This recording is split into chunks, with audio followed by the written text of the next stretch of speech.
ईरानी फौज के तर्जुमान ने हंगामी प्रेस कॉन्फ्रेंस की है और सऊदी अरब पर होने वाले हमले के हवाले से एक ऐसी वार्निंग जारी की है जिसने पूरे का पूरा खेल बदल के रख दिया है।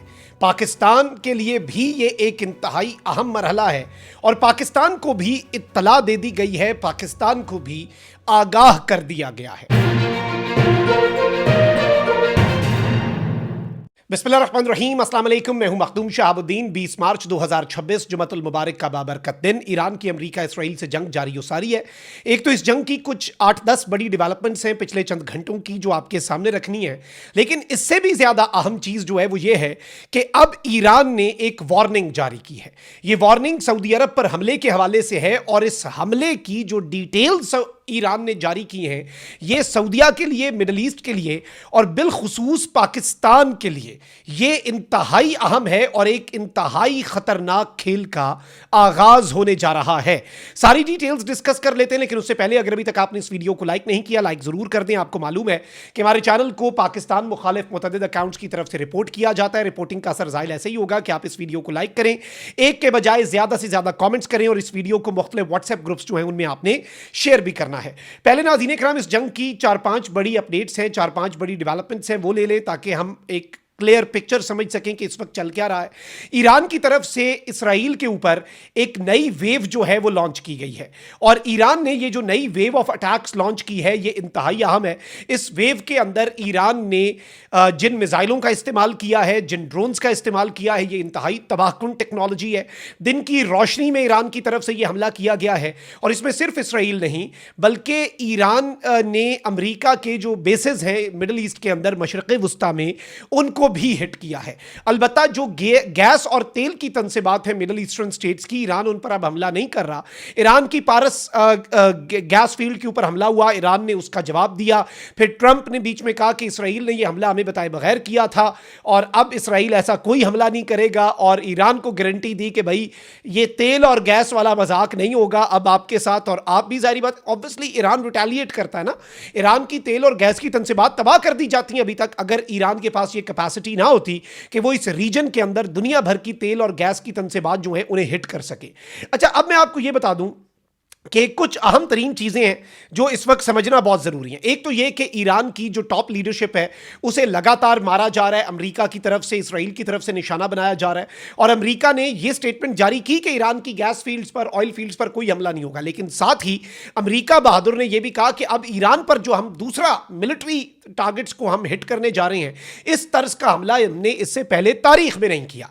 अब आप एक और खबर ले लें, इससे पहले IRGC के तर्जुमान जो हैं उन्हें मारने का इसराइल ने क्लेम किया, बाद में कुछ घंटों के बाद ईरान ने भी तस्दीक कर दी। अब जनरल इस्माइल अहमदी हैं, ये बसीज के इंटेलिजेंस चीफ हैं, इन्हें भी मारने का दावा कर दिया गया है और ये एक बड़ी अहम तरीन डेवलपमेंट जो है इसे कंसिडर किया जा रहा है और इसे एक अहम तरीन और खतरनाक एस्केलेशन जो है वो देखा जा रहा है उसके तौर पर। और वहीं दूसरी तरफ आपको मैं ये भी बता दूं कि इस पूरे सिनेरियो में इस वक्त जो डेवलपमेंट्स हैं उनमें बड़ी इंटरेस्टिंग कुछ हैपनिंग्स भी हो रही हैं। एक तो इसराइली ऑफिशियल के अरेस्ट की खबर आ रही है। वैसे तो हमने इससे पहले ये देखा था कि ईरान के अंदर इसराइल की इंटेलिजेंस एजेंसियों का एक बड़ा मजबूत नेटवर्क है और ईरान के अंदर अभी तक है। देखिए, ये जो टॉप के लीडरशिप को मारा जाता है, सुप्रीम लीडर से लेकर अली लारजानी तक, ये इंटेलिजेंस फेलियर्स हैं। ये अंदर से खबर दी जाती है, ये सीक्रेट प्लेसेस और सीक्रेट मीटिंग्स और उनकी टाइम्स और उनके कोऑर्डिनेट्स ये टॉप लेवल पे वो पेनिट्रेट कर चुके हुए हैं। लेकिन इस मरतबा चूंकि ईरान जो है वो आयरन डोम को भी चकमा देकर इसराइल में भी तबाही मचा रहा है, बाकी जगहों के ऊपर भी जो हो रहा है।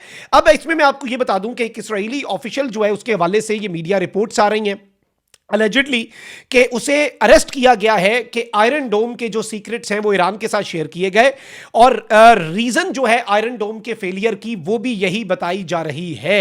ये एक अहम तरीन चीज है। अच्छा, वहीं दूसरी तरफ मैं आपको ये बता दूं कि यूएई जो है उसने एक बहुत बड़ा क्लेम किया और यूएई ने कहा है कि हमने एक टेरर नेटवर्क जो है बहुत बड़ा अपने मुल्क के अंदर, अपनी सरजमीन पर एक दहशतगर्दी का नेटवर्क हमने बस्ट कर लिया है और ये दहशतगर्दी का नेटवर्क जो है ये हिजबुल्लाह और ईरान की फंडिंग से ऑपरेट कर रहा था।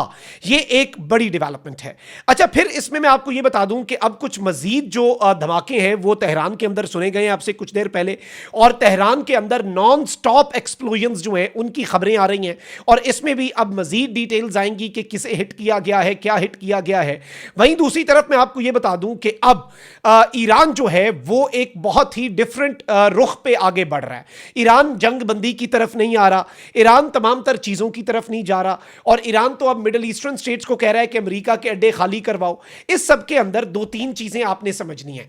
साइप्रस पर एक बेस पर हमला होता है, ईरान का शाहिद ड्रोन उस पर जाके लगता है, बाद में यह खबर कंफर्म होती है कि यह ईरान का ड्रोन नहीं था, यह ईरान के ड्रोन की तरह का ड्रोन था। अब एक तरफ तो ईरान हमले कर रहा है, ईरान एलानिया हमले कर रहा है मिडिल ईस्टर्न स्टेट्स के तेल के मामलात के ऊपर, पहले किए अब नहीं कर रहा, लेकिन दुबई एयरपोर्ट तक पे हमला हुआ, रेजिडेंशियल बिल्डिंग्स के ऊपर हमले हुए, ये सब ईरान कैरी आउट कर रहा है। लेकिन इसके साथ ही साथ ईरान ये क्लेम करता है कि भाई फॉल्स फ्लैग भी हो रहे हैं, यानी कुछ ऐसे हमले हो रहे हैं जो ईरान का नाम लिया जाएगा और दूसरे मुमालिक पर किए जाएंगे ताकि ईरान के खिलाफ वो मुमालिक भी जंग में शामिल हो सकें। अब एक चीज वेल एस्टैब्लिश्ड है नाज़रीन कराम, और इसमें कोई दूसरी राय नहीं है, इसमें कोई इफ्स एंड बट्स नहीं है, और सबको इस बात का पता है कि पाकिस्तान ये वाजे कर चुका है कि भाई हमारा SMDA साइन हो चुका हुआ है सऊदीया के साथ, हमारा एक मुआहिदा है, हमने सऊदी अरब के दिफा के लिए सऊदी अरब को जरूरत पड़ी तो हम मैदान में आएंगे, हम सऊदी अरब के दिफा की हद तक ये बात है। और इसमें यह चीज ज़हन में रखिएगा कि ईरान जो है वो पाकिस्तान की तारीफ कर रहा है अभी भी, कि पाकिस्तान एक अच्छा किरदार अदा कर रहा है, मस्बत किरदार अदा कर रहा है, पॉजिटिव रोल प्ले कर रहा है। सऊदीया और गल्फ के अंदर भी पाकिस्तान का मकाम और मर्तबा है, तो Pakistan is in a very good position कि पाकिस्तान गल्फ और ईरान के दरमियान ये कॉन्फ्लिक्ट वाइडन ना हो, इसके एफर्ट्स करे, और पाकिस्तान ये एफर्ट्स कर रहा है, मैं आपको ये कंफर्म कर सकता हूं। लेकिन यहां पर एक चीज याद रखिएगा कि सऊदीया, बाकी अरब ममालिक के साथ भी हमारे अच्छे ताल्लुकात हैं, लेकिन सऊदीया के साथ हमारी इक्वेशन ही हो रहा है, सऊदीया के साथ हमारा मामला ही हो रहा है, सऊदीया के साथ हमारा एक दिफाई मुआहिदा भी है। तो पाकिस्तान, ईरान और सऊदीया के दरमियान इससे पहले भी ये कंफर्म हुआ कि एक ब्रिज का किरदार अदा किया पाकिस्तान ने, और पाकिस्तान ने ईरान को भी ये रियलाइज करवा दिया कि भाई देख लीजिएगा, हमने आपको बता दिया हमारा दिफाई मुआहिदा है, और हमारा ये दिफाई मुआहिदा सऊदीया के साथ है, और अगर उन्हें जरूरत पड़ी तो हम मैदान में आएंगे। ईरान ने कहा हम आपके मुआहदे की रिस्पेक्ट करते हैं, आप सऊदीया से हमें गारंटी ले दें कि उनकी सरजमीन से हम पर अटैक नहीं होगा। और फिर पाकिस्तान ने यह गारंटी लेकर दी, सऊदीया ने पब्लिकली अनाउंस भी किया ताकि टेंशन जरा कम रहे। अब यहां पर किरदार फॉल्स फ्लैग और स्पॉयलर्स का आ सकता है जो ये चाहते हैं। देखें, ट्रंप का करीबी सेनेटर लिंडसे ग्राम है, वो सऊदीया के ऊपर चढ़ दौड़ता है, वो यूएई के ऊपर चढ़ दौड़ता है कि भाई इन मुमालिक के खिलाफ हमें जाना पड़ेगा, ये मुमालिक जो हैं ये तो हमारे खिलाफ हैं, ये तो हमारा साथ ही नहीं देते, ये मुमालिक जो हैं ये तो जंग में हमारे साथ नहीं आ रहे, इन मुमालिक को इनके रहमो करम पे छोड़ देना चाहिए। ये सब ज़हन में रखिएगा। बाय द वे, चाइना और पाकिस्तान जो हैं वो इस सब के अंदर बड़ा रिस्पॉन्सिबल रोल प्ले कर रहे हैं। रशिया उस तरह से एक बैलेंस्ड अप्रोच नहीं रख रहा, लेकिन पाकिस्तान और चाइना जो है उन्होंने एक बैलेंस्ड अप्रोच रखी है ईरान और गल्फ के दरमियान। तो यह भी याद रखिएगा कि चाइना तक अगर गल्फ जाता है और एयर डिफेंस और बाकी चीजें, तो उसका भी ब्रिज पाकिस्तान ही है। लेकिन अब जो तशवीशनाक चीज सामने आ रही है वो यह है कि ईरान के फौजी तर्जुमान जो हैं उन्होंने एक स्टेटमेंट जारी की है, और वो कहते हैं कि इसराइल सऊदी अरब पर जाली हमला करने का मंसूबा बना रहा है।